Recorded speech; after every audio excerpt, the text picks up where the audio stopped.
Hi guys, welcome to my YouTube channel engineer से stop. और आज के वीडियो में मैं डेटा स्ट्रक्चर के कुछ इंपॉर्टेंट क्वेश्चंस डिस्कस करूंगी जो यूजीसी नेट एग्ज़ाम में प्रीवियस ईयर में पूछे गए हैं या फिर इससे रिलेटेड कुछ क्वेश्चन पूछे गए हैं, तो इनके आने के कुछ चांसेस बनते हैं। ओके, तो अभी तक अगर आपने मेरे चैनल को सब्सक्राइब नहीं किया है तो इसे ज़रूर सब्सक्राइब कर लें और बेल आइकन को ज़रूर प्रेस करिएगा ताकि आपको फर्दर वीडियोज़ के नोटिफिकेशंस मिलते रहे। So let's start the question. आपको एक लिंक लिस्ट से रिलेटेड क्वेश्चन दिया हुआ है और आपसे पूछा गया है कि ये जो गिवन ऑप्शंस हैं इनमें से ये जो फंक्शन है ये कौन सा वाला फंक्शन कौन सा वर्क परफॉर्म करेगा लिंक लिस्ट पर। ठीक है, तो लिंक लिस्ट से रिलेटेड क्वेश्चन है, तो चलो हम चेक करते हैं। हमारे पास ये हुआ, हमने एक लिंक लिस्ट ले लिया। ठीक है, अब हम इसको एक एक एड्रेस दे देते हैं। मान लो ये 100 है, ये 200 है, ये 300 है और ये 400 है। तो अभी तक आपने इस क्वेश्चन को देख लिया होगा। आपके पास दिया गया है कि if head is double equal to null, तो क्या करना है, हमें रिटर्न कर देना है, अदरवाइज़ हमें हेड के नेक्स्ट में मूव कर जाना है और प्रिंट करना है हेड का डेटा, ऐसा कुछ करना है। लेकिन अब एक चीज़ ध्यान देने वाली है कि ये जो लाइन है ये आपके इस पूरे फंक्शन को एक रिकर्सिव फंक्शन में कन्वर्ट कर दे रही है। ठीक है, इसमें समहाउ ये रिकर्शन अप्लाई हो रहा है। कैसे हो रहा है, देखिए, सपोज हमने स्टार्ट किया 100 से। ठीक है, मान लो अभी इनिशियली क्या है, हम अज्यूम करते हैं कि हेड इज इक्वल्स टू 100 हम लेके चल रहे हैं। ठीक है, अच्छा, ठीक है भाई, अच्छा इसमें वैल्यूज़ भी पुट कर ले। मान ले ये ए है, ये बी है, ये सी है और ये डी है। ठीक है, अच्छा, तो हेड हमने 100 लिया, तो क्या कह रहा है, if head is double equal to null, तो ये कंडीशन फॉल्स हो गई। 100 है क्योंकि नल तो है नहीं, तो ये क्या करेगा, फंक्शन 1 क्या कर, फिर से ये कॉल हो जाएगा फंक्शन 1 हेड का नेक्स्ट। तो जो कॉलिंग होती जाएगी, क्योंकि रिकर्सिव प्रोग्राम को हम स्टैक के थ्रू हैंडल करते हैं, तो हम क्या करेंगे, फंक्शन 1 हेड का नेक्स्ट क्या है, 200। अब ये जो पहले वाली वैल्यू, हेड की जो पहले की वैल्यू थी, यहाँ पे स्टोर हो गई, स्टैक में 100 हो गई। और अब जो हेड की वैल्यू है, फंक्शन 1 क्या हो जाएगा, head is equals to head का नेक्स्ट, है ना। तो ये हमारा हो गया head is equals to 200। Okay, अब और स्टैक में क्या पड़ा हुआ है, 100 पड़ा हुआ है और यहाँ पे वैल्यूज़ हमारी चल रही थी A B C and D. ठीक है, गलती से रिमूव हो गया था। ओके, चलिए, तो अब फिर से जैसे हमने फिर 200 है हेड की वैल्यू, फिर से हम चेक करेंगे कि क्या if head is equals to null, head null तो है नहीं तो रिटर्न होगा नहीं। अभी ये क्या हो जाएगा, फंक्शन 1 क्या कर रहा है, हेड के नेक्स्ट को कॉल कर रहा है। तो अब हेड का नेक्स्ट क्या हो जाएगा, हेड के नेक्स्ट की वैल्यू हो जानी है 300। ठीक है, तो अब ये हो जाएगा 300 और स्टैक में क्या आ जाएगा, 200। ठीक है, स्टैक में आया 200, चलो ठीक है। अब फिर से यही प्रोसेस अप्लाई होगा तब तक जब तक हमें नल ना मिल जाए, तो ये हमारा लास्ट हो जाएगा नल। ठीक है, तो अगला क्या होगा, फिर head is equals to next को कॉल करना है, तो अब हेड की वैल्यू क्या हो जाएगी, हेड इज इक्वल्स टू 400 हो जाएगा। ठीक है, 400 में हो गया। अब यहाँ पे वैल्यू क्या स्टोर हो चुकी है, 300। और अब जब फिर से हेड का नेक्स्ट आएगा तो ये वैल्यू क्या हो जानी है, नल, क्योंकि हमारे पास तो कुल 4 ही नोड थे। अब अगला वाला जब हेड का नेक्स्ट हम करेंगे, जब ये हेड का नेक्स्ट को कॉल करेगा तो वो नल हो जाएगा और नल के केस में क्या करना है, हमें रिटर्न हो जाना है। तो अभी तक हमारे पास जो स्टैक है, स्टैक में क्या क्या चीज़ें रही हैं हम उस पर ध्यान दे देते हैं। ठीक है, स्टैक में हमारे पास रह चुका है, अब हुआ था 100, फिर 200, फिर 300 और फिर 400। उसके बाद हमारे पास आ गया था नल, जिसकी वजह से ये कह रहा है रिटर्न।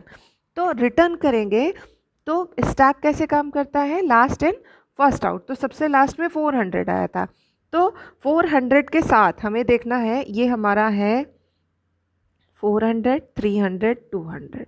ठीक है, इसके साथ ए B C D.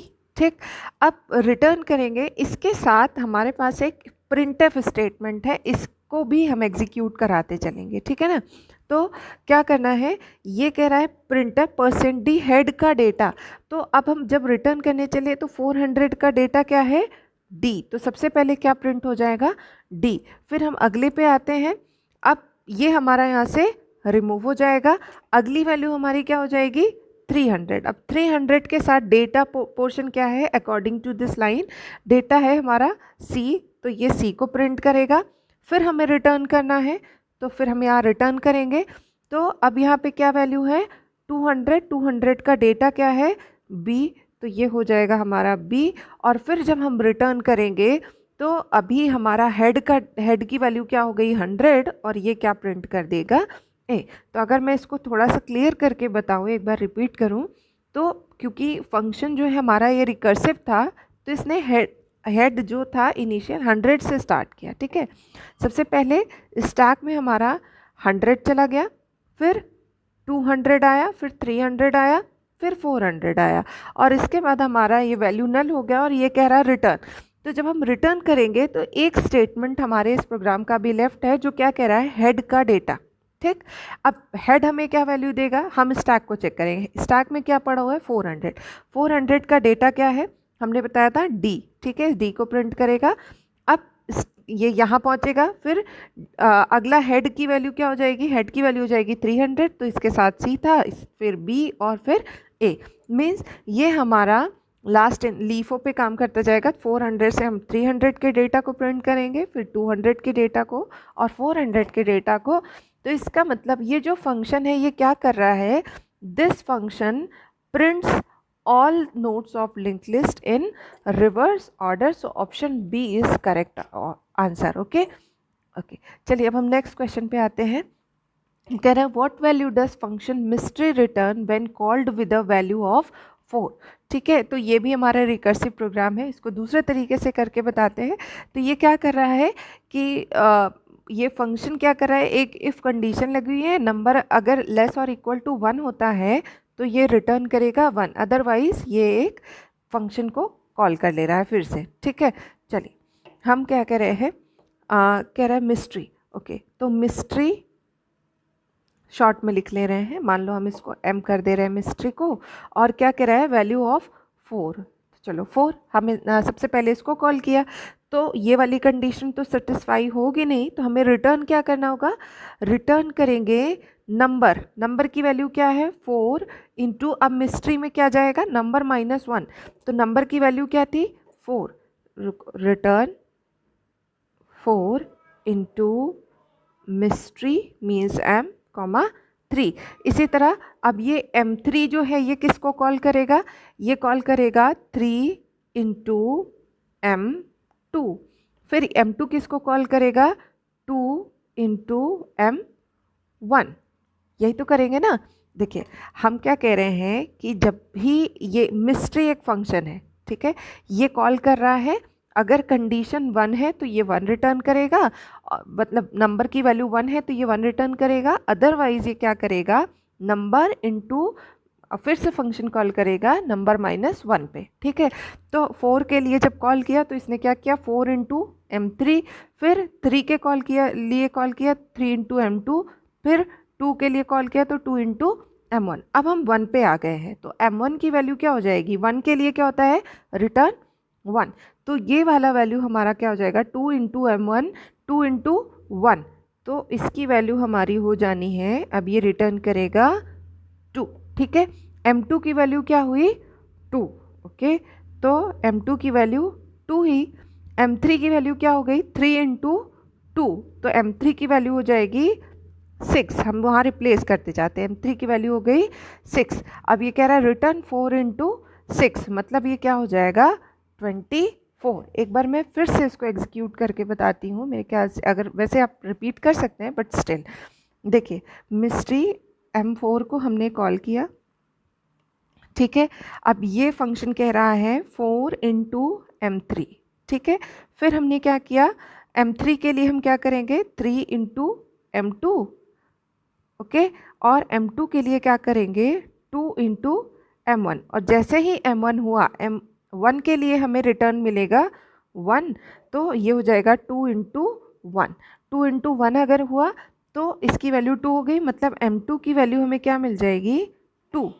3 into 2, M3 की वैल्यू क्या हो जाएगी 6, M3 की वैल्यू हमने क्या रखी 6, तो ये हमारा क्या रिटर्न करेगा, रिटर्न 4 इंटू 6 मतलब करेक्ट ऑप्शन इज 24। तो ये क्वेश्चंस बहुत आसान है, एक बार में देख के घबराइएगा नहीं, बस आपको एक्चुअल में एग्जीक्यूशन कैसे होना चाहिए ये पता होना चाहिए, ठीक है। ओके, अब थोड़े से कुछ आसान क्वेश्चंस देख लेते हैं। The data structure required to evaluate a postfix expression is queue, stack, array और लिंक्ड लिस्ट।